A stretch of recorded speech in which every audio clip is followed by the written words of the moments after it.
দুনিয়ার সমস্ত পয়গম্বরেরা শয়তানের মুলুকিয়াতকে খতম করে দিয়ে খেলাফত প্রতিষ্ঠার জন্য চালিয়েছেন আজীবন আমরণ সংগ্রাম।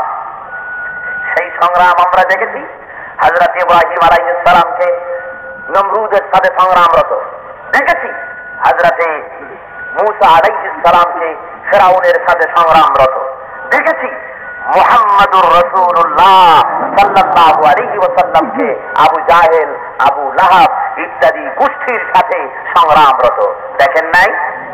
রাসূল সরকারে দো আলমের কি অপরাধটা ছিল?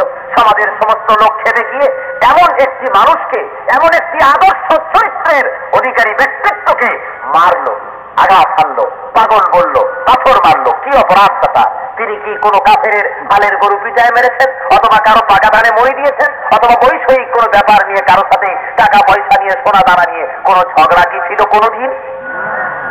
ভাইরা আমার, এটা ছিল আল্লাহর হাবিব চেয়েছেন খেলাফত কায়েম করার, আল্লাহর দ্বীন প্রতিষ্ঠা করার জন্য কাফের বেঈমানেরা দিয়েছে বাধা। আল্লাহর হাবিব বলেছেন রাত কায়েম হবে তার লা ইলাহা ইল্লাল্লাহু মুহাম্মাদুর রাসূলুল্লাহ। জোরে বলেন লা ইলাহা ইল্লাল্লাহ, লা ইলাহা ইল্লাল্লাহ, লা ইলাহা ইল্লাল্লাহ, লা ইলাহা ইল্লাল্লাহু মুহাম্মাদুর রাসূলুল্লাহ। খোদার আইন জমিনে প্রতিষ্ঠার জন্য সরকারে দো আলমের অক্লান্ত পরিশ্রম স্বর্ণাক্ষরে লেখা থাকবে কিয়ামত পর্যন্ত, ঠিক না? খোদার খেলাফতের দায়িত্ব পালনের জন্য প্রচেষ্টা চালিয়েছেন। আর শয়তান এসে এক শ্রেণীর মানুষের মাথার উপরে চেপে এই খেলাফতের সামনে বাধা দিয়েছে। তারা সব সময় চেয়েছে যাতে করে খেলাফত কায়েম না হয়, রাষ্ট্র থাকবে ধর্ম থেকে সম্পূর্ণ স্বতন্ত্র। এই চেষ্টায় তারা মেতে উঠেছে। তাই তারা নিজেরা চেয়েছে যাতে করে তারা আরামে বসবাস করতে পারে। খোদার দ্বীন প্রতিষ্ঠার, খেলাফতের দায়িত্ব পালনের যখনই দাওয়াত এসেছে তখন এর সাথে তারা চরমভাবে বিরোধিতা করেছে।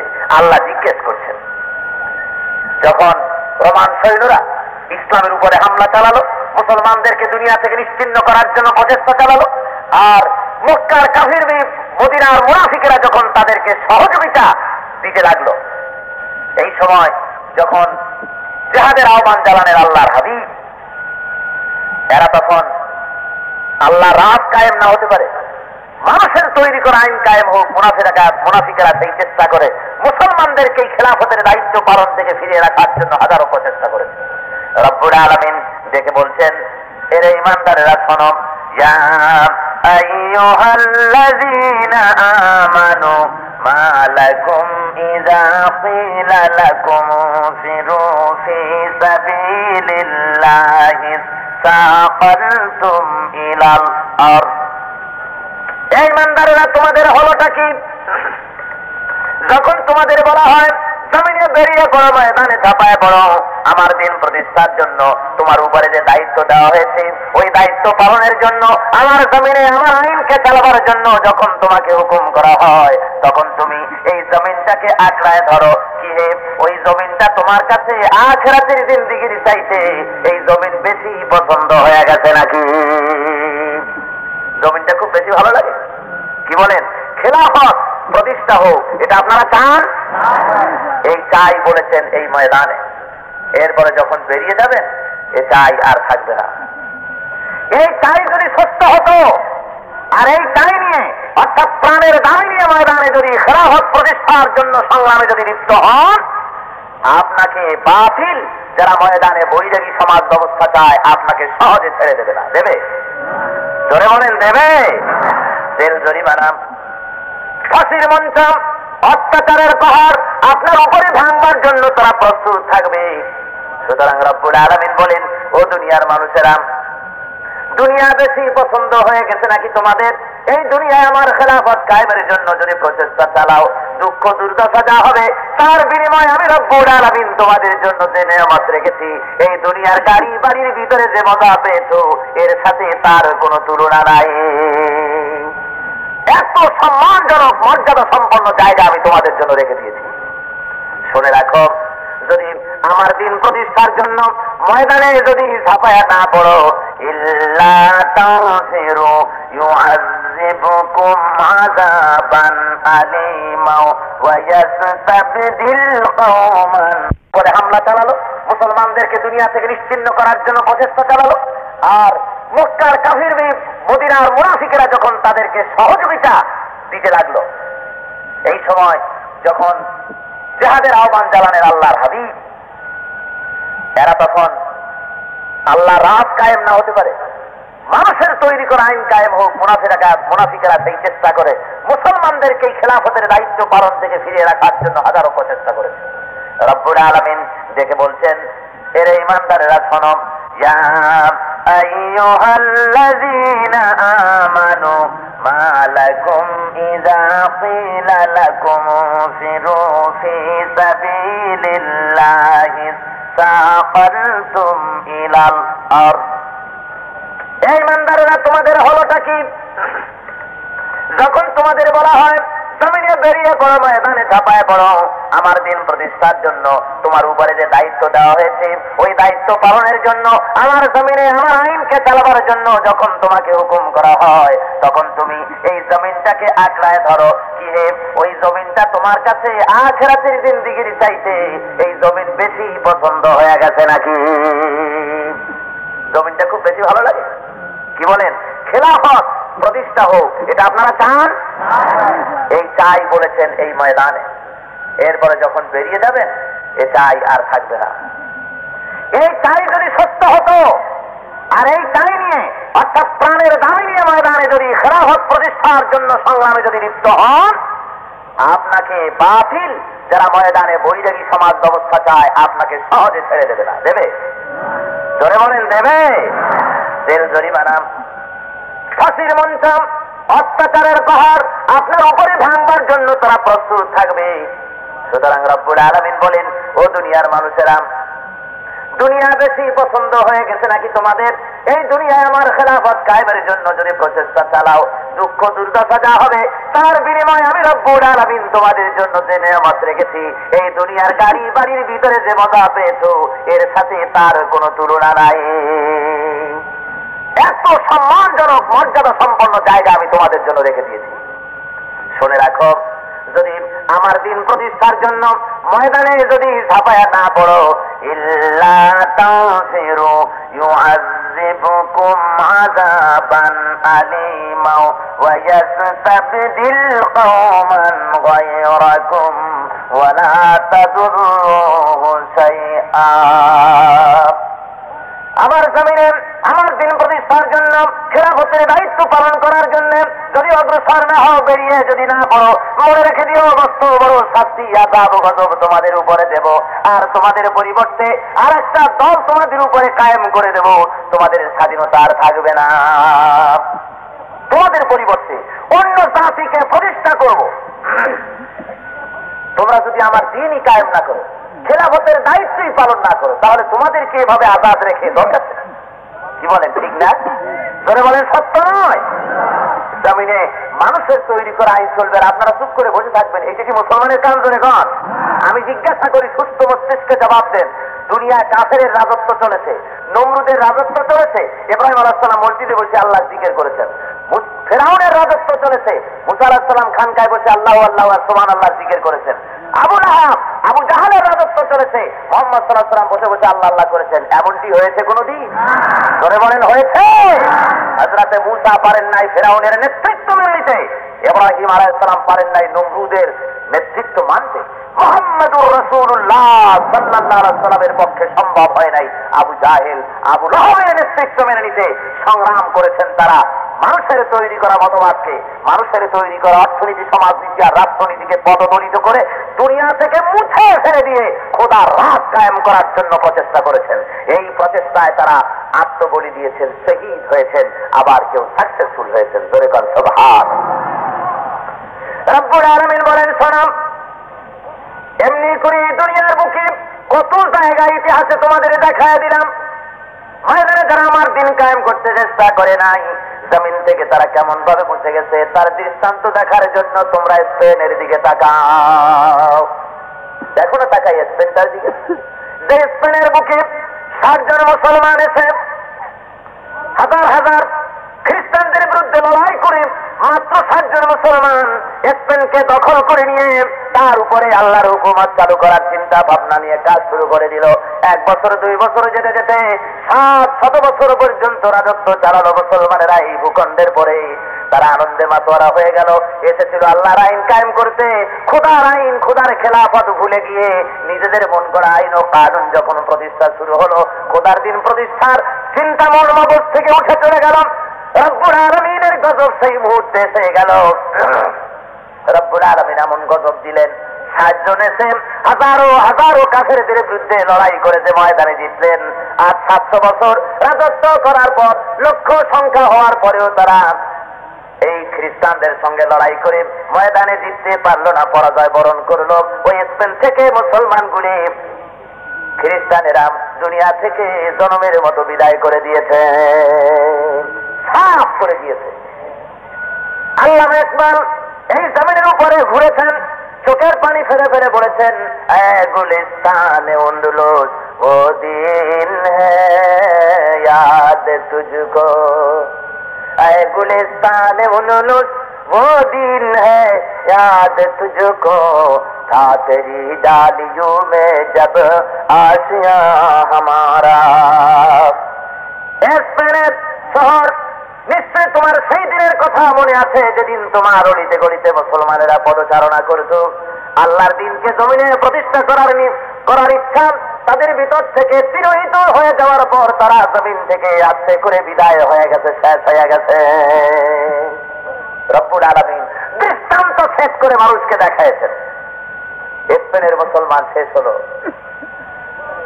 এরপরে ভারতের বুকে মুসলমানের 800 বছর রাজত্ব করলো, তাও শেষ হয়ে গেল। যখন দেশের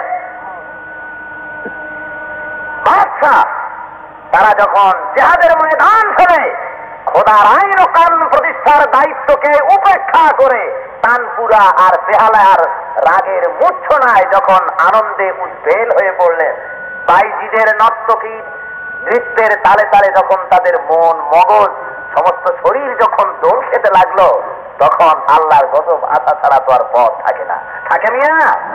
মিয়া দেশের প্রধান হয়ে, দেশের বাদশা হয়ে যারা ব্যভিচারিণী দুশ্চরিত্রা নর্তকী বাইজিদেরকে পুরস্কৃত করে, যারা এদেরকে সম্মান দেয়, দেশের ওলামা সমাজ সম্মান করে না, সেই দেশের উপরে খোদার গজব ছাড়া কিছু আসতে পারে না। পারে? মুঘল সাম্রাজ্যরা যখন এভাবে করে বাইজি আর নর্তকীদেরকে মাথায় উঠায় নিল, তানপুর আর বেহালার বাজনায় অস্থির হয়ে গেল, রব্বুল আলামিন আর সহ্য করতে পারেন নাই। ভাইরা আমার, যেমন গজব আসলো, মুসলমানদের স্বাধীনতার সূর্য 190 বছরের জন্য আল্লাহ ডুবাইয়া দিলেন। কি বল, ঠিক না? রব্বুল আলামিন বলছে, বান্দারে আমি সেই খোদা আজও আছি, তোমাকে দিয়ে আমার হবেটা কি? যদি তুমি জমিনের উপরে আমার দিন কায়েম করার প্রচেষ্টা না করো, খেলাফত কায়েম করার প্রচেষ্টা না করো, তোমাকে কি করবো? ভাইরা আমার, রব্বুল আলামিন বলে, বান্দারে শোন, ইল্লা তুমি যদি বের না হও, তুমি যদি রাস্তায় বের না হও, শুনে রাখো, এর পূর্বে আল্লাহ রব্বুল আলামিন তার নবীকে হেফাজত করেছেন, ইসলামকে সাহায্য করেছেন বহু জায়গায়। আমার নবীকে আমি হেফাজত করব, আমার দিনকে আমি বাঁচাবো, মাঝখানে পড়ে তুমি দুনিয়া থেকে শেষ হয়ে যাবে। খাসিরাত দুনিয়া ওয়াল আখিরাহ যালিকা হুয়াল খুসরানুল মুবিন। তোমার দুনিয়াও যাবে, আখিরাতও যাবে, আর এটাই হলো প্রকাশ্য ক্ষতি। এর চাইতে ক্ষতিগ্রস্ত আর কেউ হয় না। দিনও গেল, দুনিয়াও গেল। সুতরাং এ বিশ্বের বুকে তোমার দায়িত্ব, এই জমিনের উপরে তোমার দায়িত্ব আমার দিন প্রতিষ্ঠা করা। কার? যেহেতু তুমি আমার খলিফা, তোমার দায়িত্ব ব্যক্তিকে, পরিবারে, সমাজ ও রাষ্ট্রে আমার আইন পালন করবে। তাই আমার আমরা দেখেছি খোদার এই আইন, খোদার এই আইনকে, খেলাফতকে কায়েম করার জন্য আচ্ছা আর বেশি মাস মহররম চলছে। এই পবিত্র মুহররমের মাসে শুধুমাত্র খেলাফতকে প্রতিষ্ঠার জন্য আল্লাহর হাবিবের কলিজার টুকরা মা ফাতেমার নয়নের মণি ইমাম হোসাইন কলিজার টুকরা সন্তান আদিদেরকে নিয়ে কারবালার ময়দানে শাহাদাত বরণ করেছিলেন। কেউ কেউ বলেন ইমাম হোসাইন সিংহাসন দখলের জন্য করছিলেন। জোরে কর নাউযুবিল্লাহ। এটা নয়, বরং হযরত ইমাম হোসাইন কার নাতি? রাহমাতুল লিল আলামিন আল্লাহর হাবিব মুহাম্মদুর রাসূলুল্লাহ সাল্লাল্লাহু আলাইহি ওয়াসাল্লামের কলিজার টুকরা। হুজুর সাল্লাল্লাহু আলাইহি ওয়াসাল্লাম এমন নাতি তারা বলেছে, হুজুর বলছে নানাজি আমাদের তো ঘোড়া নাই, লোকেরা ঘোড়ায় চড়ে উঠে চড়ে, আমাদের তো তা নাই। হুজুর সাল্লাল্লাহু আলাইহি ওয়াসাল্লাম সেজদার কায়দায় বসে পড়েছেন, বলছে নানাজি আমার পিঠের উপরে চড়ে তোমরা সেই স্বাদ পূরণ করো। এত মহব্বত করেছে হযরত ইমাম হোসাইন। সেই কলিজার টুকরা ইমাম হোসাইন রাসূল মানতে পারেন নাই আবু জাহেল আবু লাহাবের নেতৃত্ব। রাসূলের কলিজার টুকরা, রাসূলের রক্ত যে শরীরে প্রবাহিত, সেই ইমাম হোসাইন কি পারেন ইয়াজিদের মতো ফাসিকের নেতৃত্ব মানতে? কখনই পারেন না। তিনি বিরোধিতা করেছেন এই খেলাফত কায়েম করো, মুলুকিয়াতের পতন হোক, রাজার ছেলে রাজা হবে, এটা কোথায়? ইসলাম এটাকে সমর্থন করে না। রাজতন্ত্রের অবসান হোক, মুলুকিয়াতের অবসান হোক, খেলাফত আলা মিনহাজুন নবুওয়া কায়েম হোক। এই সংগ্রাম হলো। কারবালার প্রান্তরে দাওয়াত পেয়ে এসে তিনি সেখানে আটকে গেলেন। হুর বিন তামিমি তাকে ঘেরাও করলেন, জিয়াদের কাছে যাওয়ার জন্য বললেন। হযরত ইমাম হোসেন বললেন, হুর তুমি আমাকে চেনোনি, রাসূলের কলিজার টুকরা আমি, শেরে খোদা আলী, রাসূলের কলিজার টুকরা আমি, শেরে খোদা আলীর সন্তান আমি, বেহেশতের নন্দন কাননী, বেহেশতের সমস্ত মহিলাদের সরদারিনী মা ফাতেমার নয়নের মণি আমি। তুমি আমাকে যেতে বলো জিয়াদের কাছে, যে জিয়া তৌহিদকে অস্বীকার করেছে, আমি তার কাছে যেতে পারি না। আমাকে হয় এজিদের কাছে নিয়ে যাও, আমার কথা সেখানে বলবো, না হয় কোন মুসলিম অমুসলিম যে কোনো এলাকায় আমার পথ ছেড়ে দাও, আমি চলে যাই। হযরত ইমাম হোসেনকে ছাড়া হলো না। মাত্র ৭২ জন লোক নিয়ে শিবিরের মধ্যে আছেন। অমিয়া খেলাফতকে প্রতিষ্ঠা করার কি সংগ্রাম! উজ্জ্বল নক্ষত্রের মতো, পূর্ণিমার চাঁদের মতো জলজল করছে ইতিহাস বিশ্ব মানবতার সামনে। ঘুমন্ত সিংহ শাবক মুসলিমগুলি আর চোখ বুজে থাকো না, তাকিয়ে দেখো সেই কারবালার প্রান্তরে খেলাফত প্রতিষ্ঠার করুণ রক্তাক্ত ইতিহাস। হযরত ইমাম হোসেনের সাথে ৭২ জন লোক মাত্র। ৪০ জনের আত্মরক্ষার মতো তরবারি আছে, ঢাল নাই কারো কাছে, যেহেতু যুদ্ধ করতে তারা বেরোন নাই। আর ৩২ জন হলো নারী আর শিশু, এরা লড়াই করতে জানে না। ৬,০০০ সৈন্য এলো সীমারের নেতৃত্বে। ১০ই মুহররম ফজরের নামাজের পর শুরু হলো লড়াই।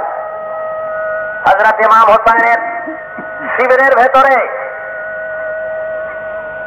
কান্নার আওয়াজ আসছে। ইমাম হোসেন শিবিরের ভিতরে ঢুকলেন, দেখেন দুটো ছেলে, ওরা কাড়াকাড়ি করছে পতাকা নিয়ে। আহলে বাইত, রাসূলের রক্ত যে পরিবারের ভেতরে, জিহাদের ময়দানে বাচ্চা ছেলে বসে থাকতে পারেনি। ছোট ছেলে বলছে পতাকা নিয়ে আমি আগে যাব, আর একটা ছেলে বলছে পরে যেতে দেবো না, আমি যাবো আগে ময়দানে। ইমাম হোসেন এই দৃশ্য চোখ ভরে দেখলেন, প্রাণ ভরে তাকায় থাকলেন। ময়দানে লড়াই শুরু হলো। ৬,০০০ মানুষ লড়তেছেন ৪০ জনের সাথে। কি করুন ইতিহাস! আর কার সাথে? রাসূলের কলিজার টুকরার সাথে লড়াই হচ্ছে। ভাইরা আমার, বাঘের উপরে যদি আঘাত হয়, বাঘ নিজের গায়ের আঘাত সইতে পারে, কিন্তু বাচ্চার গায়ের উপরে যদি আঘাত লাগে, বাঘ সহ্য করতে পারে না। আজকের এই সংগ্রামে দেখা যাচ্ছে জোহরের রক্ত আস্তে আস্তে হযরত ইমাম হোসেনের সাথী ৪০ জন শেষ হয়ে গেছে, আর কেউ নাই। শাহাদাত বরণ করেছেন। ৪০ জনের শাহাদাতের পরে সীমার অর্ডার দিল, যাও ইমাম হোসেনের শিবিরে আগুন লাগাও। হোর বিন তামিমি, তিনি বলছেন সিমাত, কি বলছো তুমি? তার সম্বিত ফিরে এসেছে, কি বলছো তুমি? আহলে বাইত, রাসূলের পরিবার, তার কলিজার টুকরা, তার নাতি, বাচ্চা কাচ্চা তুমি আগুন দিয়ে পোড়াবে? তুমি তো কাফের হয়ে গেছো, তুমি কাফেরের চাইতে নিকৃষ্ট। ওর তাড়াতাড়ি করে ঘোড়ার উপরে সওয়ার হয়ে ঘোড়া দাপিয়ে দিলেন। ইমাম হোসাইনের কাছে এসে পায়ের উপরে পড়ে গেছেন, বলছেন, ইমাম, আমি কি ক্ষমা পেতে পারি?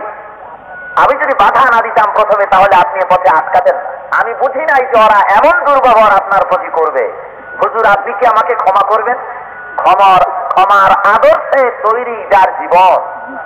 ইমাম হোসাইন হোরের মুখের দিকে তাকালেন, বললেন, তুমি হোর, আমি তোমাকে মাফ করে দিলাম। হোর এবার ঝাঁপিয়ে পড়লেন ময়দানে, লড়াইয়ের ময়দানে একা লড়াই করতে থাকলেন। শাহাদাত বরণ করলেন, মুখ থুবড়ে পড়ে গেলেন বালুকণার ভিতরে। ইমাম হোসাইন ছুটে এসে হোরকে কোণের পরে উঠায় নিলেন, চেহারার দিকে তাকায় বলছেন, হোর, তোর মা কি সুন্দর নাম রেখেছে, হোর, হোর ফিদ দুনিয়া ওয়াল আখিরা, দুনিয়াও মুক্ত পেলি, কিয়ামতে জাহান্নাম থেকেও মুক্ত পেয়ে গেলি, আল্লাহ তোকে নাজাত করে দেবেন। হযরত ইমাম হোসেন দেখছেন এবার তরবারি ধারণ করা তিনি একা ছাড়া আর কেউ নাই। শিবিরে ফিরে আসলেন তরবারি নেওয়ার জন্য। হযরত ইমাম যায়নুল আবেদিন রোগ সজ্জার উপরে তড়পাচ্ছেন। আহলে বাইত, রাসূলের পরিবার তাঁবুর মধ্যে কাঁদতে কাঁদতে অস্থির হয়ে গেছে সবাই। হযরত ইমাম হোসেনের স্ত্রী এসে বলছেন, প্রাণের স্বামী, তুমি লড়তে যাবে আমি বুঝতে পেরেছি, কিন্তু এই বাচ্চাটাকে দিয়ে দাও। এতক্ষণ আমার জিহ্বা চুষেছে, এক ফোঁটা পানি নাই, ওর একটু পানি খাওয়াই আমার জীবনটা বাঁচাও। ইমাম হোসেন কলিজার টুকরা সন্তানকে নিয়ে এসেছেন ময়দানে, এসে বলছেন, ইয়াজিদের সৈন্যরা, তাকায় দেখতো কি প্রস্ফুটিত গোলাপের মতো কি সুন্দর চেহারা রাসূলের আওলাদ, আওলাদে নবী, পানির অভাবে মরে যাচ্ছে, ওর মায়ের জিহ্বা চুষেছে এতক্ষণ। তোদের কলেজায় কিছু মায়া নাই? আমার সাথে তোদের কোনো রাজনৈতিক মতানৈক্য থাকতে পারে, কিন্তু এই বাচ্চা নিষ্পাপ মাসুম ছেলে, ও তো কোনো অপরাধ করেনি। ফোরাতের কুল, আল্লাহর অফুরন্ত পানি, একটু খুলে দেন রাস্তা, একটু পানি খেয়ে ছেলেটার জীবন বাঁচুক।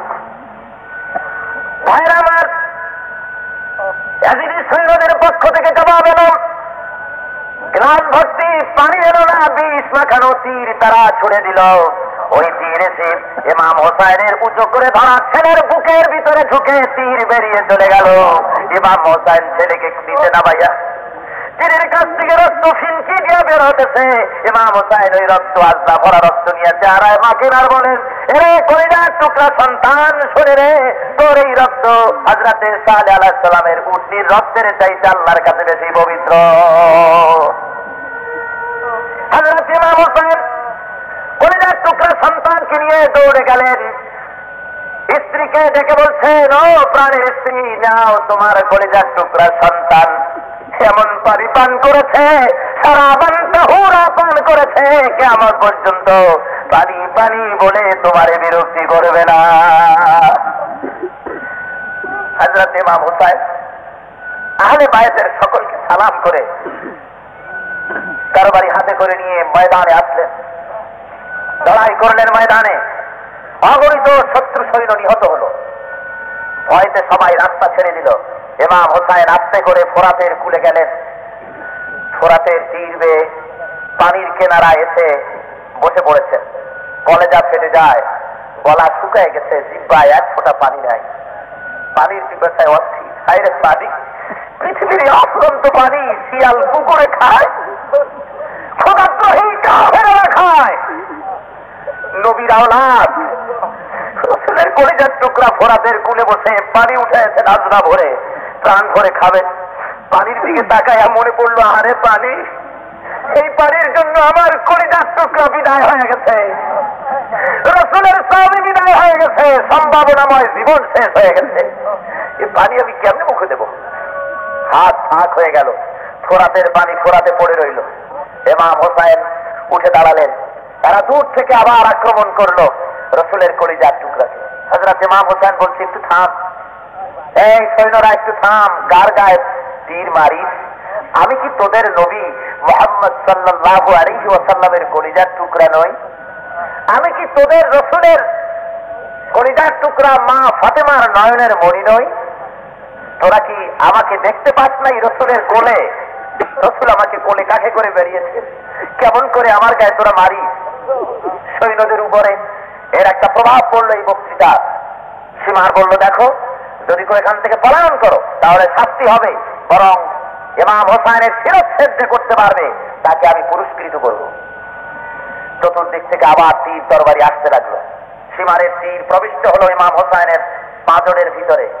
হযরত ইমাম হোসাইন সে তীরের আঘাত কদিন ক্ষুধার্ত, পানির পিপাসায় অস্থির, সহ্য করতে না পেরে 10ই মুহররম তারিখের এই সূর্যাস্তের একটু আগে ঘোড়ার পিঠের উপর থেকে পড়ে গেলেন, জমিনের উপরে ধরাশায়ী হলেন।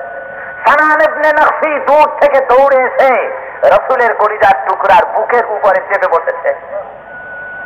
বুকের পরে চেপে বসে খঞ্জর চালাচ্ছে, ছুরি চালায় হযরত ইমাম হোসাইনকে দুনিয়া থেকে বিদায় করে দিলেন, তার দেহ থেকে শিরকে আলাদা করে দিলেন। 10ই মুহররমের এই সূর্য এই করুণ ঘটনা দেখতে দেখতে বিদায় হয়ে গেল।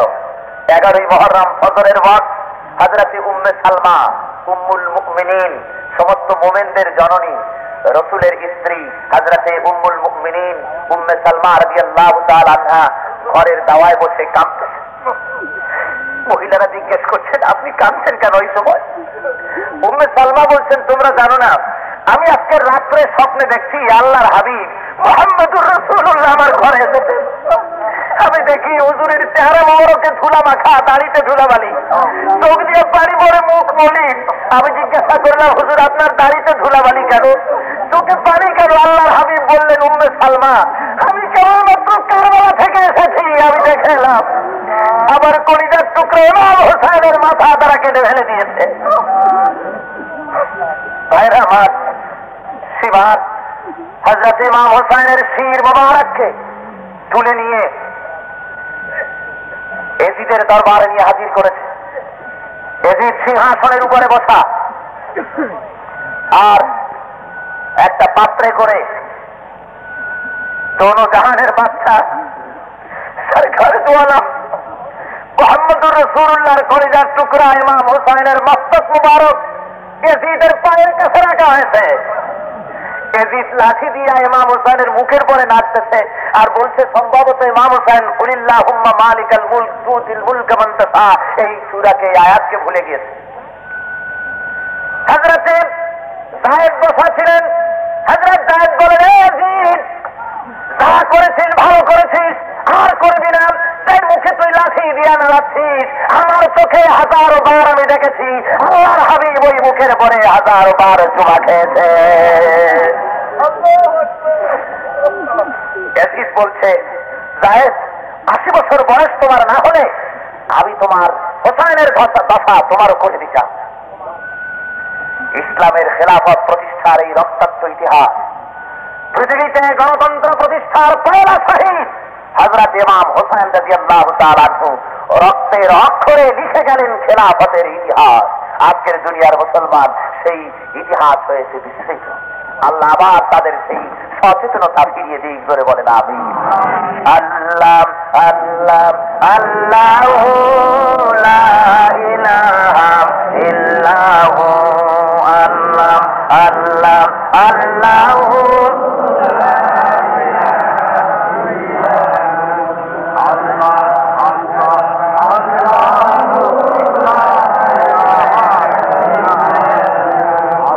করে বলেন আল্লাহ আল্লাহ আল্লাহু লা ইলাহা ইল্লাহু, আল্লাহ আল্লাহ আল্লাহু লা ইলাহা আল্লাহ আল্লাহ আল্লাহু লা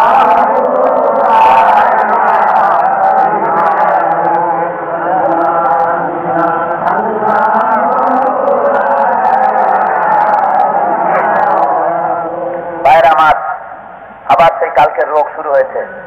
আমি আপনাদের কাছে কালকেও বলেছি, আর একদিন মাত্র আছে, এই কাজটা আপনার অন্তত আর করবেন না দয়া করে। কোরআন শরীফের মাহফিল এর ইজ্জত রক্ষা করতে চেষ্টা করবেন। প্রত্যেকদিন কেন বলতে হবে একটা কথা? তাফসীরের মাহফিলের সাথে এটা একটু বেয়াদবি করবেন না। ভাইরা আমার, আল্লাহ রাব্বুল আলামিন তার জমিনে খেলাফত প্রতিষ্ঠার জন্য যুগে যুগে তার পয়গম্বরেরা সাহাবায়ে কিরামরা এর সিদ্ধান্ত রেখেছেন। খেলাফত প্রতিষ্ঠার ব্যাপারে এত গুরুত্ব কেন?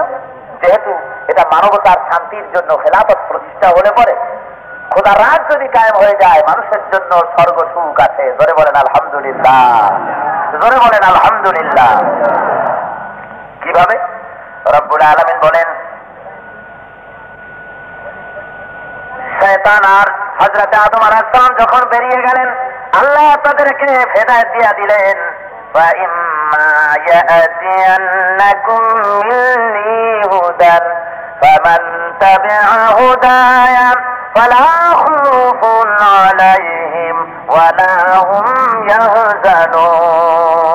পড়েন সবাই, فَمَن تَبِعَ هُدَايَ فَلَا خَوْفٌ عَلَيْهِمْ وَلَا هُمْ يَحْزَنُونَ। যারা নাকি তোমরা চলে যাও, এরপরে আমার পক্ষ থেকে হে আদম তোমাদের জন্য অবতীর্ণ হবে আমার পক্ষ থেকে হেদায়েত। এই হেদায়েতকে অনুসরণ করে যারা চলবে তাদের জন্য কোনো ভয় নাই, তাদের জন্য কোনো চিন্তাও নাই। জোরে বলেন আলহামদুলিল্লাহ। হেদায়েত কি? কোরআন। জোরে বলেন হেদায়েত কি? সে কোরআন আমাদের কাছে নকল হয়ে আছে না আসল আছে? সেই আসল কোরআন আছে। হায় রে হতভাগ্য মুসলমান, সেই দ্বীনকে বুঝতে পারলে না, সেই খেলাফতকে বুঝতে পারলে না, সেই খেলাফতকে অস্বীকার করে মানুষের তৈরি করা আইনের সামনে মাথা নত করে দিলে। মুসলমান, এখনো সময় আছে। খোদার জমিনে খোদার দ্বীন কায়েম করতে হও বদ্ধপরিকর। খোদার রহমত তোমাদের জন্য আসবে, মালাকুতি শক্তি তোমার সাথে থাকবে। ময়দানে কাজ করো। ফেরেশতা তোমাকে সেজদা করেছে, ফেরেশতা তার মাথা নত করেছে তোমার সামনে। তার মানে কি? আমাদের সর্বশক্তি তোমার পেছনে কাজ করবে যতক্ষণ তুমি খোদার খেলাফত কায়েমে বদ্ধপরিকর থাকবে। ফেরেশতা এসে বদরে সাহায্য করে নাই? যারা বলেন করে নাই? ভাইরা আমার, বদরের প্রান্তরে 313 জন মুসলমান লড়াই করলো। এই ময়দানে 1000-এরও বৃদ্ধে কাফেরের সাথে লড়াই করলেন মুসলমানেরা। অস্ত্র তেমন নাই। আল্লাহ রাব্বুল আলামিন বলেন, নবী যদি প্রয়োজন হয়, যদি ধৈর্যধারী সাহাবের তাকওয়াশীল যদি আপনার লোকেরা হয়, আর যদি প্রয়োজন হয় তাহলে আমি আকাশ থেকে হাজারে হাজার ফেরেশতা কাতারে কাতার করে আপনার সাহায্যের জন্য, দিন প্রতিষ্ঠার জন্য, খেলাফতের জন্য আমি পাঠিয়ে দেব। ধরে বলেন সুবহানাল্লাহ। বদরের প্রান্তরে লড়াই হয়েছে, ফেরেশতারা সাহায্য করে। সূরা আল আনফাল, যার মধ্যে পরিষ্কার আছে, ইসলামের এই পয়লা জিহাদের দিনে আমি নীরব দর্শকের ভূমিকা গ্রহণ করে দাঁড়ায় থাকবো। এর চাইতে লজ্জার ব্যাপার আর কিছু হতে পারে না। আর গরিব মানুষ, আমার অস্ত্র নাই, দয়া করে একটা অস্ত্র দেন আমার। আল্লাহর হাবিব বলেন, ওরে সাহাবী, আমার কাছে দেওয়ার মতো কোনো অস্ত্র নাই, অস্ত্র আমি দিতে পারবো না। সাহাবী বলেন, হুজুর অস্ত্র যদি দিতে না পারেন, আমি আজকের ইসলামের পয়লা যুদ্ধে, পয়লা জিহাদে নীরব হয়ে দাঁড়ায় থাকলে কিয়ামতে আল্লাহর কাছে কি জবাব দেব? হুজুর আপনি যা পারেন আপনার পবিত্র হাত দিয়া আশেপাশের কোন একটা জিনিস আমার হাতে উঠায় দেন, ওইটারে দিয়ে আমি ময়দানে ঝাঁপায় পড়বো। আল্লাহর হাবিব দিক তাকাইয়া শুকনো একটা খেজুরের ডাল দেখলেন, শুকনো খেজুরের ডালখানা তুলে আল্লাহর হাবিব তুলে দিলেন, সাহাবীর হাতে বললেন, এটা নাও। হাদিস শরীফে এসেছে, ওই সাহাবী রাসূলের হাতের দেওয়া শুকনা খেজুরের ডাল দিয়া কাফেরের ভিড়ের মধ্যে ঝাঁপায়া পড়লেন।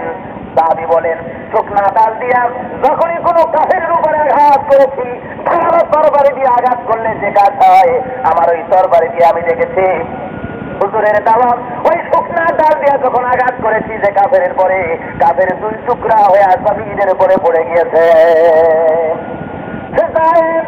बदरे पैदा कुन फरिश्ते तेरी नुसरत को उधर सकते गर्दू से कतर अंदर कतार बदरेर संगठन आबार कायम करो। ওই 313 জন মুমিনের ঈমান তোমাদের ভিতরে আবার যদি আছে, ও মুসলমান বদরে যে খোদা সাহায্য করেছিলেন সে খোদা আজও আছে, দরকার হলে সাহায্য পাঠাবেন করে বলেন সুবহানাল্লাহ। ভাইরা আমার, খয়বারের যুদ্ধের দিনে আল্লাহর হাবিব ক্রমাগত জাহাজ পরিচালনা করে যাচ্ছেন, কাবুল দুর্গ মুসলমানের দখলে আছে না। এখানের পর আল্লাহর হাবিব বলেন, ও সাহাবীরা, আগামীকাল এমন এক লোকের হাতে ইসলামের ঝান্ডা দেব, যে ব্যক্তির হাতে কাবুল দুর্গ আল্লাহ দখলে এনে দেবেন। সে ব্যক্তি আল্লাহ এবং রসুলকে বেশি ভালোবাসেন, আল্লাহ এবং তার রসুলও তাকে ভালোবাসেন। সারা রাত সাহাবায়ে কেরামরা চিন্তা করলেন এই ভাগ্যবান ব্যক্তিকে। ফজরের ওয়াক্তে নামাজ পড়ার পর আল্লাহর হাবিব বলতেছেন, ও সাহাবীরা, আমার আলী কোথায়? সবাই বলছেন, হুজুর আলীর চোখ উঠেছে তাই নামাজের জামাতে আসতে পারেন নাই, কয়টারে নিয়ে আসছে। আলীকে যখন হাজির করায় আল্লাহর হাবিব নিজের মুখ থেকে থুতু মোবারক বার করে আলীর চোখে লাগাই দিলেন। আল্লাহর হাবিবের থুতু মোবারকের বরকতে হযরত আলীর চোখ আগের চাইতেও সুন্দর ভালো হয়ে গেল। সরকারি দোয়ালম বলেন, আলী, এই নাও জুলফিকার, চলে যাও ময়দানে, আজকের ময়দানের পূর্বভাগে তুমি থাকবে জাহাদে। হযরত আলী জাহাদের ময়দানে এসে দেখেন মুরাহাব কাফিরদের নেতা সামনে দাঁড়াইয়া চিৎকার মারতেছেন। মুরাহাব বলছেন, আলী, তুমি কেন এলো আমার সামনে যুদ্ধ করতে? তোমার প্রতি আমার একটা দুর্বলতা আছে, আমি তোমারে ভালোবাসি। তুমি কেন এলো? আমি তো সেই দিন যার সামনে কেউ এসে আজ পর্যন্ত জান নিয়ে ফিরে যেতে পারে নাই। তুমি যদি তোমার মাকে কাঁদাতে না চাও, তুমি যদি তোমার স্ত্রীকে বিধবা করতে না চাও, ছেলেগুলিকে এতিম করতে যদি না চাও, সময় আছে, তাড়াতাড়ি ফিরে যাও। হযরত আলী বলেন, ও মুরাহাব, কারো তুমি ভয় দেখাতেছ? তুমি কি আমার পরিচয় জানো? তুমি যে কে তা আমি চিনি। তোমারে দেখে কয়েকজন কাফেরই মাত্র ভয় করে। আমার পরিচয় কি তুমি জানো? আমি আসাদুল্লাহিল গালিব, আমি আল্লাহর বাগ আলী। আমি সমস্ত কাফেরদের জন্য আমারে আল্লাহ বাগ বানায়া পাঠাইছে। तमाम কাফেরদের জন্য আমি বাগ। ভাইরা আমার, হযরত আলী রাদিয়াল্লাহু তাআলা আনহু ময়দানে দাবায় পড়েছেন, বলছেন তুমি আঘাত হানো দুজনে মিলে। এবার মুরাহাব আঘাত হানতেছে, হযরত আলী তা প্রতিহত করতেছেন। এবারে হযরত আলী বলছেন, খোদার দুশমন, দিনের দুশমন, তুই এবার আমার আঘাত সহ্য করার জন্য তৈরি হয়ে যা। মুরাহাব হাসি মুখে বলছেন, তোমার মতো কত বীর আমি দেখেছি, আমাকে তুমি ভয় দেখাতেছ, আমি রেডি হয়ে গেলাম।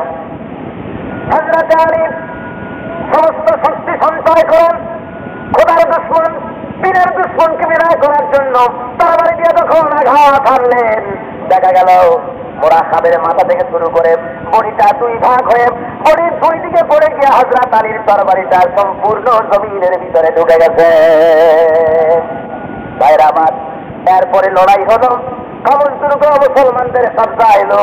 পরের দিন ফজরের নামাজের পর রাহমাতুল লিল আলামিন সরকার দো আলম সাল্লাল্লাহু আলাইহি ওয়াসাল্লাম বলেন, নারীরে, গতকাল ময়দানে লড়াই করতে গিয়ে তোমার হাতে ঢাল স্বরূপ কি ব্যবহার করেছিলেন? আলী বলেন, হুজুর, ময়দানে লড়াই করতে গিয়ে আমি ওই কাবুল দুর্গের লোহার কবাটটা হাতে করে নিলাম, বাম হাতে লোহার কবাট পুজো করে ডান হাতে তরবারি দিয়া কাফেরদের বিরুদ্ধে লড়াই করেছি। হুজুর বলেন, আলী রে, লোহার একটা কবাট এই কি মানুষ হাতে করে উঠা করতে পারে নাকি? তুমি একটু দেখাও আমাদের।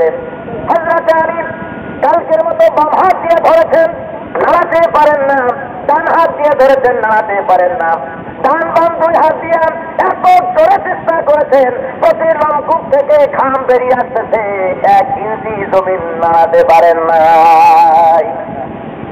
হযরত আলীর মুখ লজ্জায় লাল হয়ে যায়।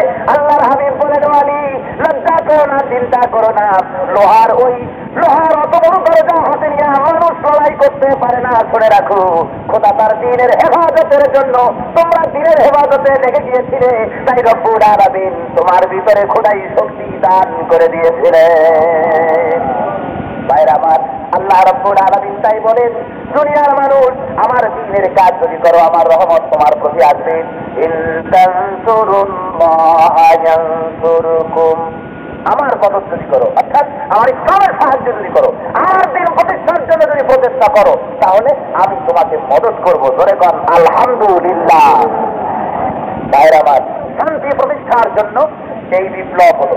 দুনিয়ার ভিতরে যত বিপ্লব হয়েছে, রুশ বিপ্লব, চীনের কমিউনিস্ট বিপ্লব, তারপরে কোরিয়ায়, বিভিন্ন জায়গায় পৃথিবীর যত দেশে বিপ্লব হয়েছে, এক এক দেশে বিপ্লব সংগঠিত হতে গিয়ে বিপুল পরিমাণে রক্ত সেখানে কি হয়েছে, রক্তের বন্যা বয়ে গিয়েছে, লক্ষ লক্ষ মানুষকে তারা জবাও করেছে। আর ইসলামী বিপ্লব দুনিয়ার বুকে প্রতিষ্ঠা করলেন সরকার দো আলম রহমতুল্লিল আলামিন, ফখরে দো আলম, সাহেবে কাবা ওয়া কাউসাইন, জনাব মুহাম্মদুর রাসূলুল্লাহ সাল্লাল্লাহু আলাইহি ওয়াসাল্লাম। এই বিপ্লব প্রতিষ্ঠা হতে গিয়ে মাত্র কয়েক শত লোক মারা গিয়েছিল দুই পক্ষে, হাজারো না, খুব অল্প সংখ্যক লোকেদের রক্তের বিনিময় ইসলামী বিপ্লব প্রতিষ্ঠা হলো, খোদার দিন কায়েম হলো, খেলাফত কায়েম হয়ে গেল। কি হলো তার ফলে? এত গুরুত্ব যার আর এত কষ্ট করে যে জিনিস কায়েম হলো, তার ফলটা ফল দেখা গেল,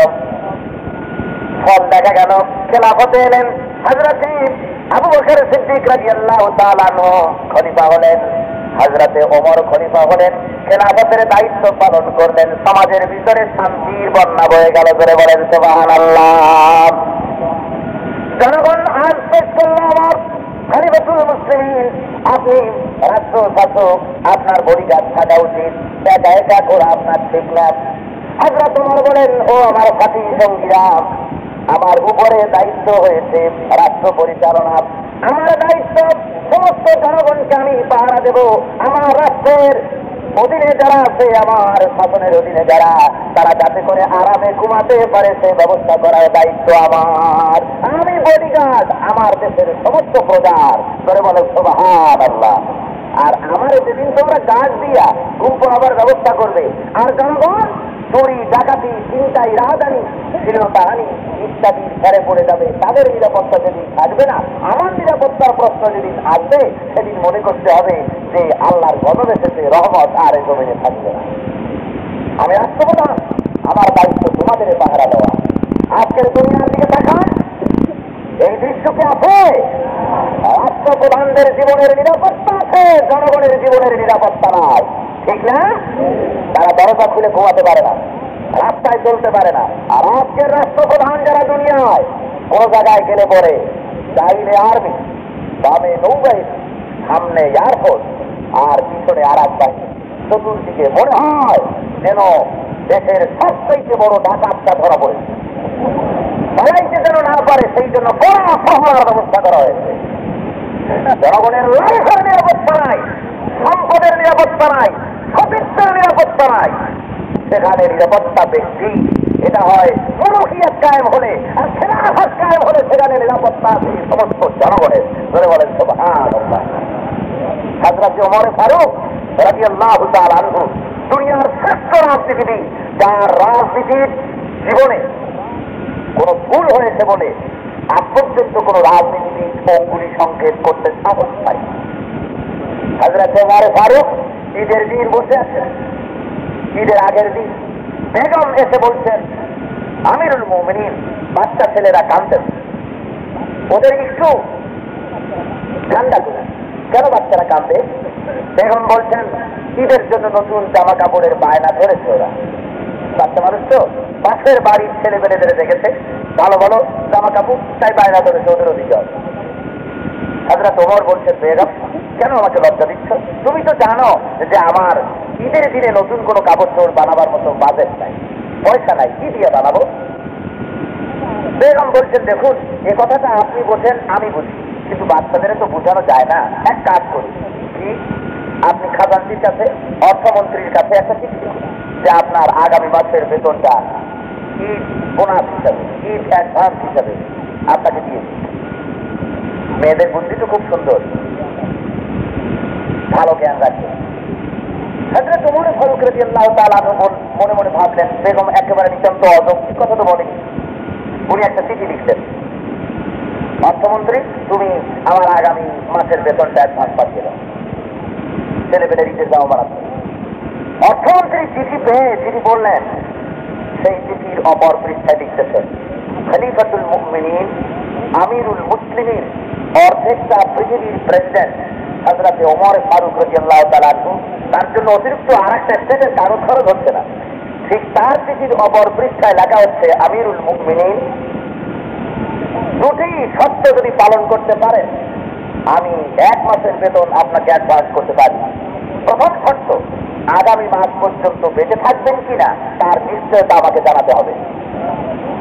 আর আগামী মাস পর্যন্ত বেঁচে থেকে বহল তবিয়তে প্রেসিডেন্টের দায়িত্ব পালন করে পুরো 1 মাসের বেতন নিজের জন্য হালাল করতে পারবেন কিনা সে নিশ্চয়তা আমাকে দিতে হবে, তারপরে আপনাকে দেব।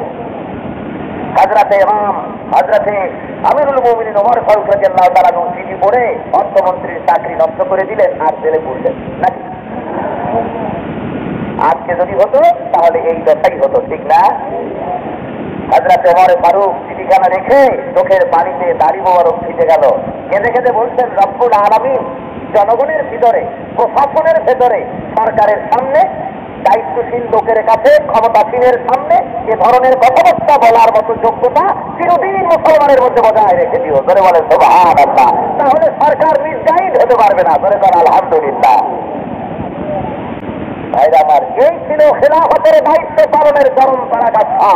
খেলাফতের দায়িত্ব পালন করলে কি কাজ হয়? রাসূল বলেছেন, ক্ষমতাসীন যদি হও তাহলে বাড়ি না থাকলে সরকারি খরচে বাড়ি একটা নাও, গাড়ি না থাকলে সরকারি খরচে গাড়ি নাও। গাড়ির কথা নাই, যানবাহনের কথা আছে। তো যানবাহন আজকাল গাড়ি। বৃত্ত না থাকলে একটা বৃত্ত নিতে পারো, আর তোমার খরপথের জন্য যা দরকার তাও নিতে পারো। এর থেকে বেশি যদি এক চুলো অগ্রসর হও, কিয়ামতের দিন আল্লাহর দরবারে চোরের কাতারে দাঁড়াতে হবে। রাসূলের এই হাদিসের অনুসরণ করলে খেলাফতের মর্যাদা পালন করে তারা জমিনের উপরে খেলাফত প্রতিষ্ঠা করেছেন। ফলে দেখা গেল জমিনের উপরে শান্তি আসছে। কি শান্তি? হযরত ওমর ফারুকের খেলাফতের কয়েক বছর চলে যাওয়ার পর বাজারে বাজারে ঢোল সওরাত করা হতো, প্রচার করা হতো, যাকাত কার লাগবে, যাকাত কে নেবে, চিল্লানো হতো বাজারে বাজারে। এমন একটা লোক পাওয়া যেত না যে যাকাত আমার দরকার করে। বলেন সুবহানাল্লাহ। যাকাত এভাবে করে গভর্নমেন্ট আদায় করে ডিস্ট্রিবিউট করে এমন অবস্থার সৃষ্টি করেছে যাকাত ভিত্তিক অর্থ ব্যবস্থার মাধ্যমে, যার জন্য যাকাত দেওয়ার মতো লোক হয়ে গেছে সব, যাকাত নেওয়ার মতো লোক আর নাই। ধরে বলেন সুবহানাল্লাহ। সেই দেশের মানুষ সব কর্মাস হয়, কাজ করে খায়, চুপ করে বসে বসে ঠ্যাঙের উপরে ঠ্যাং ফেলাইয়া অপরের চিন্তা কিংবা পিঠা দিয়ে মুসলমানের সর্বনাশ করে জীবন কাটায়। হযরতে রাসূলের কাছে একটা লোক আসছে, কয় হুজুর আমার কিছু ভিক্ষা দেন। তোমার নাই কিছু? আছে শুধু একখানা কম্বল। সকলে তা জানেন আপনারা, কি বলেন ঠিক না? সেই কম্বল বিক্রি করে কি কিনে দিলেন? কি দিলেন? হ্যাঁ, বললেন যাও, নিজের হাতে আল্লাহর হাবিব উড়ালের ভিতরে আছাড়ি লাগাইছিলেন, যাও কাঠ কেটে খাও। জঙ্গলে গেলেন, কাঠ কাটলেন, বাজারে বিক্রি করলেন। তারপরে কদিন পরে ফিরে এসে বলছেন, ইয়া রাসূলুল্লাহ, আপনার হাতে আছাড়ি লাগাই দেওয়ার বরকতে, সেই কুঠার দিয়ে কাজ করার ফলে আজকে আমার খেয়ে পড়ে অর্থ যা আছে তা আমার জন্য যাকাত খরচ হয়ে গেছে। ধরে বলেন সুবহানাল্লাহ।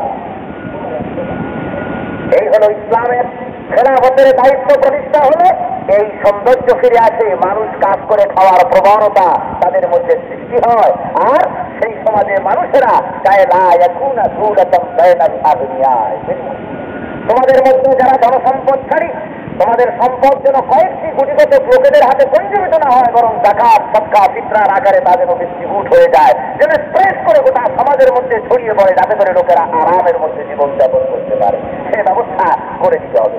তো দেখা গেল সমাজের মধ্যে ব্যক্তি মালিকানা ইসলাম স্বীকার করেছে, কিন্তু যাকাত না দিয়া ব্যক্তি মালিকানা চুক্তিগত করে টাকা পয়সার মালিক হয়ে এগুলি যাকাত দেবে না।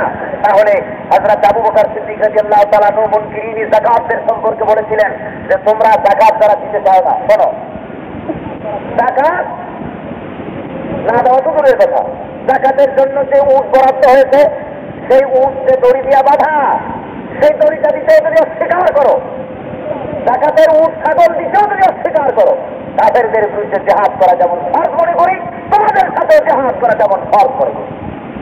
যেহেতু যাকাত ভিত্তিক অর্থ ব্যবস্থাই হল ইসলামের ভিত্তি। মানুষের মুসলিমদের সাম্য প্রতিষ্ঠার ভিত্তি। সেটা কিভাবে? এটা আগামীকাল ইনশাআল্লাহ আলোচনায় আছে। সুতরাং খেলাফত প্রতিষ্ঠা হয়ে যাওয়ার পর দেখা গেল খলিফা তিনি আরাম করে আর ঘুমাতে পারলেন না, তার উপরে দায়িত্ব চাপলো সমাজের, পেট ধরে জন্মের খাওয়ার সুযোগ আর হল না। মিশরের গভর্নরকে ডেকেছেন হযরত ওমর ফারুক, জিজ্ঞেস করছেন, আব্দুল্লাহকে বলছেন যাও ঘরে, মিশরের গভর্নর আসছেন, রহমান খাবার নিয়ে আসছেন। খাবার আসলো কি? কয়েকখানা শুকনা রুটি আর এক পাত্র করে কিছু জাইতুনের আধারের তেল। হযরত ওমর ফিরছেন, তেলে ভিজাচ্ছেন আর খাচ্ছেন। ওনার সঙ্গে আলাপ করতেছে, তোমার দেশের অবস্থা কি, আধার দর কি, গোষ্ঠের দাম কত। এরপরে কিছুক্ষণ পর গভর্নর বলছেন, আমিরুল মুমিনিন একটা ভুল হয়ে যাচ্ছে। কি? দেখুন, আপনি তো বিসমিল্লাহ করেছেন সেই কখন, আমি কিছু করতে পারিনি। কেন? দেখুন, আসলে শুধু আচারের তেল, গোস্তও আসে নাই, রুটিও আছে, গোস্তও আসে নাই, তরকারিও আসে নাই, শুধু রুটি আর আচারের তেল। আপনি আচারের তেল দিয়েই কাম খাবার করছেন, আমি এখনো বিসমিল্লাহ বলতে পারিনি তরকারির জন্য। হযরত ওমর বলছেন, তোমার মুখ থেকে এই কথাটা শোনার জন্যেই এই অসময় আমাকে এই রুটি খেতে হয়েছে। মিশরের গভর্নর বলছে তার কারণ? হযরত ওমর বলছেন, কারণ হলো আমি নিরাবল সত্য জানতে পেরেছি তুমি নাকি দৈনিক দুবেলা গোস্ত দিয়ে রুটি খাও, সত্য কিনা? বলছেন, হ্যাঁ, আমি গোস্ত না হলে মুখে রুটি ধরে না, দুই অক্টই আমাকে খেতে হবে। হযরত ওমর বলছেন, গভর্নর, মিশরের প্রত্যেকটি জনতা তারা কি গোস্ত দিয়ে রুটি খেতে পারে? উনি বলছেন, না, তা পারে। হযরত ওমর বলছেন, মিশরের গভর্নর, তুমি ক্ষমতাশীল, তুমি দায়িত্বশীল, তুমি দুবেলা রুটি খাচ্ছ গোস্ত দিয়ে, আর তোমার অধীনস্থ জনতা দুবেলা গোস্ত দিয়ে রুটি খেতে পারে না, এমনকি দু চার দিনও একবার তাদের কেসমতে হয় না। তুমি তোমার জিহ্বাকে সংযত করো, কিয়ামতের দিন জাহান্নামের আগুনের কাছে গিয়ে তোমার জিহ্বা কাটা হবে। তুমি মনে রেখে দিও, মদিনায় দুর্ভিক্ষ চলছে, মদিনার মানুষেরা গোস্ত চোখে দেখে না এখন, কিন্তু ধনী লোকে খায়, গরিবদের কেসমতে হয় না। আমি তো আল্লাহর নামে শপথ করেছি, আমি ওমর গোস্ত খাবো সেই দিন যেদিন মদিনার সকল জনতা গোস্ত দিয়ে রুটি খেতে সক্ষম হবে। ধরে বলেন সুবহানাল্লাহ। তুমি যেমন আমাকে দেখছো, এই আচারের তেল দিয়ে দুবেলা আমি খাই। হযরত ওমর শেষ পর্যন্ত শুকায় গিয়েছিলেন জীবনের শেষ বয়সে, ওম খেয়ে খেয়ে আর এই ধরনের শুকনা জিনিস খেয়ে খেয়ে, বিলাস দ্রব্য, সুখকর খাদ্য যা খাবার খেলাফতের দায়িত্বের আগে যা খেতেন, শেষ পর্যন্ত এগুলি বর্জন করার ফলে তিনি বলতেন, আমার উপরে দায়িত্ব এসেছে, কেউ না খেয়ে যদি মরে, কিয়ামতের দিন আল্লাহ আমাকে আসামি করবে। এর নাম খেলাফতের দায়িত্ব পালন করা। গভীর রাত হযরত ওমর ফারুক ঘুরছেন, বাড়ির ভিতরে রাস্তা দিয়ে যেতে যেতে বহু দূরে চলে গেছেন। দেখেন একটা বাড়ির ভিতরে আলো জ্বলতেছে। কেন আলো জ্বলে? ভিতরে চলে গেছেন, যে দেখেন এক মহিলা কিছু রান্না করতেছে, পাশে বাচ্চারা কাঁদে। হযরত ওমর বলছেন, এই নিষ্ঠুর মহিলা, তোমার ছেলে মেয়ে কাঁদে, এত রাত কেন তুমি বসেছিলে, কেন আগে রান্না করে তাদের খাওয়ায় ভোগ করাও নাই? মহিলা বলছেন, তুমি আমাকে নিষ্ঠুর বলতে পারো না পতি, আমি আমার ব্যাপার তুমি জানো না, আমি আমার বাচ্চা কাচ্চা নিয়ে আজকে 3-4 দিন ক্ষুধার যন্ত্রণায় আছি। আমার ছেলেরা ক্ষুধার জ্বালায় ওদের পেট পিঠের সঙ্গে গিয়ে মিশেছে, তারা ঘুমাতে চায় না, আমাকে বড় জ্বালাতন করতেছে। আমি না পেরে ওই হাড়ির মধ্যে পাথর দিয়া পানি দিয়ে নাড়াচাড়া করতেছি আর বলতেছি গোস্ত রান্না হচ্ছে, একটু পরে খাচ্ছি, দেখি এই বলে ঠান্ডা করতে পারি নাকি, ঘুমায় পড়ে নাকি, আজকে রাতটা কাটাতে পারি। হযরত ওমর বলছেন আর কলেজা থরথর করে চলছে, হায় রে, আমার রাজত্বে এই অবস্থা। হযরত ওমর বলছেন, মা একটু অপেক্ষা কর, আমি দেখি কোনো উপকার করতে পারি কিনা। হযরত ওমর উঠি কি পড়ি, মরি কি বাঁচি, দ্রুত গতিতে দৌড় শুরু করেছেন। দৌড়াতে দৌড়াতে হাঁপাতে হাঁপাতে নিজের দরবারে গিয়ে উপস্থিত। বলছেন, আসলাম, শিগগিরি দৌড়া। হযরত ওমরের পৃষ্ঠ হযরত আসলাম ছুটে এসেছেন। হযরত ওমর বলছেন, বাইতুল মালের দরজা খোল, বস্তা নিয়ে আয়। বস্তা আনা হলো, আটা ঢুকালেন, পেঁয়াজ রসুন তরি তরকারি ঢুকালেন, বস্তার বুক বাঁধলেন, বেঁধে হযরত ওমর বলেন, আসলাম, বস্তাটারে আমার মাথার উপর উঠে। আসলাম বলছেন, আমিরুল মুমিনিন, খলিফাতুল মুসলিমিন, বোঝা বহন করার জন্য আমি খাদেম তো হাজির আছি। হযরত ওমর বলছেন, আসলাম, আজকের দৃশ্য তুই যদি দেখছিস তাহলে এমন কথা তুই বলতে পারছি না। আমি যে জিনিস দেখে এসেছি, কিয়ামতের দিন আল্লাহ আমাকে আসামি বানাবেন, এ বোঝা আমার মাথায় উঠায় দে, তা না হলে আমার এই অপরাধ মাফ হবে না। হযরতে ওমর আটার বোঝা মাথায় করে নিয়ে ছুটছেন।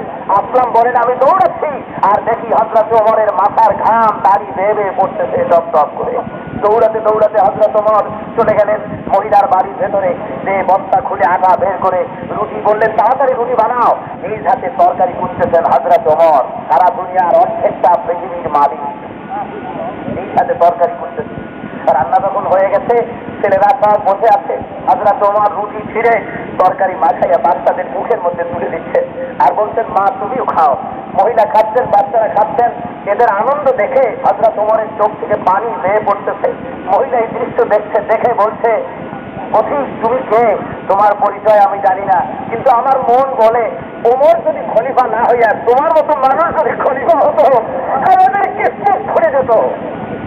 হযরত ওমর নিজের পরিচয় দিলেন না, বললেন তুমি কালকে খলিফার দরবারে যেও, সেখানে তুমি আমাকে দেখতে পাবে। আমি তোমাকে প্রয়োজন মাফিক যত সম্ভব বেশি তোমাকে আমি দেওয়ার চেষ্টা করব। খেলাফতের দায়িত্ব পালন করার এটাই হলো প্রকৃত প্রমাণ।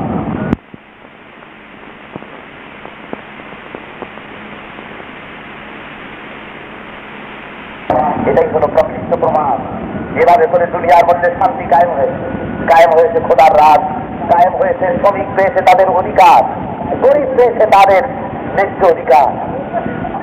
কৃতদাস আর কৃতদাস থাকেনি, মহিলাদের সত্যের মূল্য তারা ফিরে পেয়েছে। মহিলারা নারী স্বাধীনতা, তারা নারীরা তাদের স্বাধীনতা পেয়েছে, দুনিয়া পেয়েছে শান্তির মুখ দেখতে পেয়েছে তারা। এক স্বর্গীয় অব্যক্ত শান্তি সুধার উন্মুক্ত রাত চরম তৈরি হয়ে গেছে মুসলমানদের জন্য, দুনিয়া দেখতে পেয়েছে শান্তির পথ। ভাই আমার, এই খেলাফতের দায়িত্ব কায়েম করার জন্যই দুনিয়ায় মুসলমানদেরকে আল্লাহ দিয়েছেন। তাই বলছেন ফামান তাবিআ হুদায়া ফালা খাউফুন আলাইহিম ওয়ালা হুম ইয়াহজানুন। ও মুসলমান, আমি আল্লাহ বলছি। কে বলছে ধরে খান? এখন কে? আল্লাহ বলছেন শোনো মুসলমান, ফামান তাবিআ হুদায়া, কোরআনের অনুসরণ যারা করবে, কোরআন প্রবর্তিত সমাজ যারা মানবে, তাদের কোনো ভয় নাই, চিন্তা নাই, খাওয়ার পড়ার থাকার শিক্ষার চিকিৎসার কোনো চিন্তা থাকবে না, চুরি ডাকাতি রাহাজানি ইত্যাদির ভয় থাকবে না। কোরআনের শাসন যদি কায়েম হয়ে যায়, সেই শাসনের জোয়ার দুনিয়ায় আবার ওয়েলকাম জানাবার জন্য পৃথিবী প্রস্তুত। ধরে বলেন সুবহানাল্লাহ। শোষণে শোষণে নির্যাতিত, শোষণে নিপীড়নে নির্যাতনে অতিষ্ঠ বিশ্ব, আজকের গাছপালা তরুলতা কীট পতঙ্গ মানব দানব মানুষের তৈরি করা মতবাদের চাপা করে নিঃশেষিত বিশ্ব মানবতা গোটা দুনিয়া আজকে কামনা করছে। সেই আইয়ামে জাহিলিয়াতে সরকার দো আলমকে পাওয়ার জন্য যেমন দুনিয়া খা খা করতেছিল, প্রখর খরস্তাতে পৃথিবী যখন শুষ্ক হয়ে যায়, এক ফোঁটা পানি পাওয়ার জন্য হা করে চাতকের নেয় বিশ্ব প্রকৃতি যখন আকাশের দিকে তাকিয়ে থাকে, ঠিক সেই সময় আল্লাহ রাব্বুল আলামিন তার হাবিবকে তাকিয়ে দিয়ে দুনিয়ার উপরে শান্তির রাত কায়েম করেছিলেন। দীর্ঘদিন মুসলমানদের রাজত্বের পর মুসলমানদের অবহেলা আর নিজস্ব দায়িত্ব পালন না করার কারণে গোলামীর যুগ এসেছিল। গোলামীর যুগ শেষ, এবার আবার তাম পৃথিবী জুড়ে শোষণ নির্যাতন, কমিউনিজমের শোষণ, সমাজতন্ত্রের শোষণ, ধর্ম নিরপেক্ষর শোষণ, ধর্মের নামে রাজশ্রেণীর ব্যবসায়ীদের শোষণ, হাজারো রকমের শোষণের জাতাগত নিঃশেষিত বিশ্ব মানবতা ইসলামকে ওয়েলকাম করার জন্য আটলান্টিক মহাসাগর থেকে শুরু করে গোটা পৃথিবীর আজ প্রান্ত থেকে আর আজ প্রান্ত পর্যন্ত বিশ্ব মানবতা গাছপালা তরুণতা কীট পতঙ্গ সমগ্র দুনিয়া আল্লাহর কাছে ফরিয়াদ করছে, আল্লাহ তোমার ইসলামকে আবার কায়েম করে দাও ময়দানে।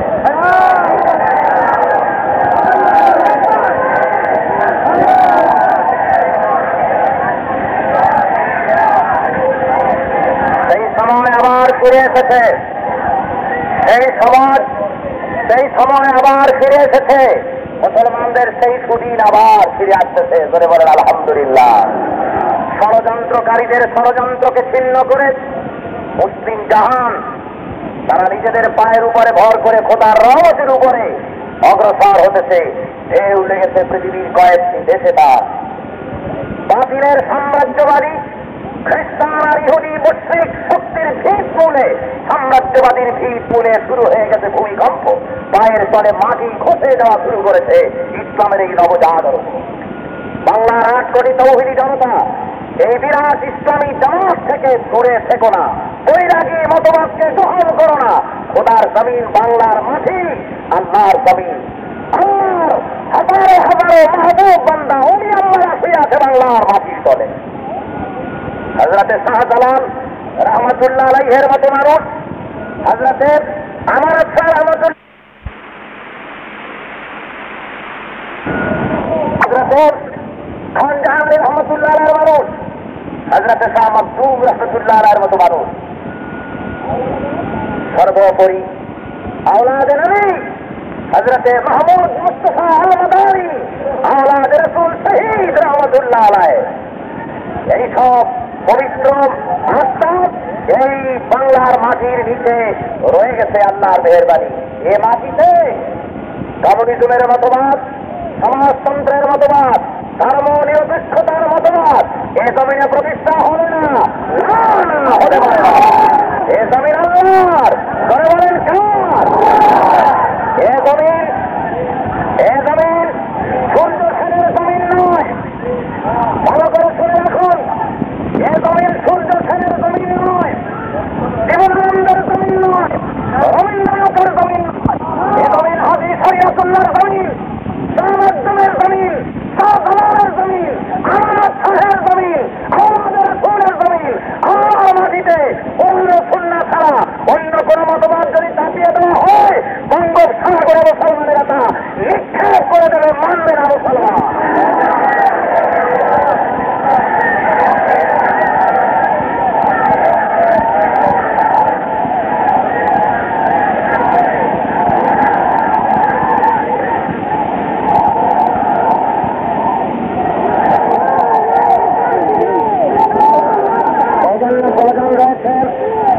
মুসলমানদের জন্য প্রয়োজন রয়েছে সমগ্র মুসলমান ঐক্যবদ্ধভাবে আল্লাহর খেলাফতকে বুঝে নেওয়া।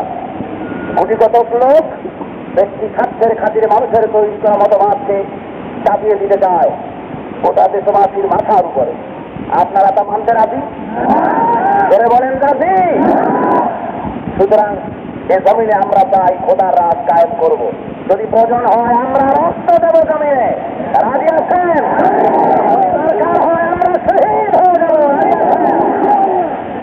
সুতরাং ইসলামকে জমিনে প্রতিষ্ঠার জন্য পাড়ায় পাড়ায়, মহল্লায় মহল্লায় ইসলামকে জানার জন্য আপনারা বদ্ধপরিকর হন। আপনারা ইসলামী পাড়াগার গড়ে তুলুন, ইসলামের খেলাফত কাকে বলে তা জানার ব্যবস্থা করুন। সংঘবদ্ধ আর ঐক্যবদ্ধ প্রচেষ্টার মাধ্যমে খোদার জমিনে খোদার দিন প্রতিষ্ঠার দিন এসেছে। বাংলাদেশের গভর্নমেন্ট, তার মন্ত্রী পরিষদ, তার টিভি এবং বিবৃতিতে বক্তৃতায় সর্বত্র তারা বলছেন ইসলাম একটি পূর্ণাঙ্গ জীবন বিধান। আমার এই উদ্ধৃতি সত্য না মিথ্যা? তারা সবাই বলছেন ইসলাম একটি পূর্ণাঙ্গ জীবন বিধান। প্রেসিডেন্ট থেকে শুরু করে তার প্রশাসনতন্ত্রের প্রত্যেকটি ব্যক্তি তারা বলছেন ইসলাম পূর্ণাঙ্গ জীবন বিধান। যদি সত্যি আপনাদের কথা যদি মনের হয়, তাহলে পূর্ণাঙ্গ জীবন বিধান কেন শিক্ষানীতিতে নাই? পূর্ণাঙ্গ জীবন বিধান ইসলাম কেন অর্থনীতিতে নাই? কেন ব্যাংকিং সিস্টেমে নাই? কেন কোর্ট কাছারি আদালতে নাই? কেন বঙ্গভবনে নাই? কেন সেক্রেটারিয়েতে নাই? যে কথা মুখে বলবো তা কাজে পরিণত করতে হবে। আমরা মুসলমান, আমরা বিশ্বাস করি খোদার কোরআন শরীফ ছাড়া, আল্লাহর কিতাব ছাড়া আমাদের ব্যক্তি, পরিবার, সমাজ, রাষ্ট্র জীবনে শান্তি আসতে পারে না, না না। সুতরাং এই কোরআন শরীফের দিয়ে শাসন আসুক, সেই দিনের দুদিনের প্রতীক্ষায় দিন গুনতে থাকবো। সুপ্রিয় দর্শক, আল্লামা দিলওয়ার হোসেন সাঈদী রাহিমাহুল্লাহর এই বয়ান থেকে আমরা অনেক কিছু শিখলাম। আল্লাহ তাআলা আমাদের সবাইকে এই বাণীগুলো অনুযায়ী চলার তৌফিক দান করুন। এই পর্যন্তই আজকের প্রতিক্রিয়া। ভিডিও ভালো লাগলে লাইক, শেয়ার এবং সাবস্ক্রাইব করতে ভুলবেন না। দেখা হবে পরবর্তী ভিডিওতে ইনশাআল্লাহ। আসসালামু আলাইকুম ওয়া রাহমাতুল্লাহ।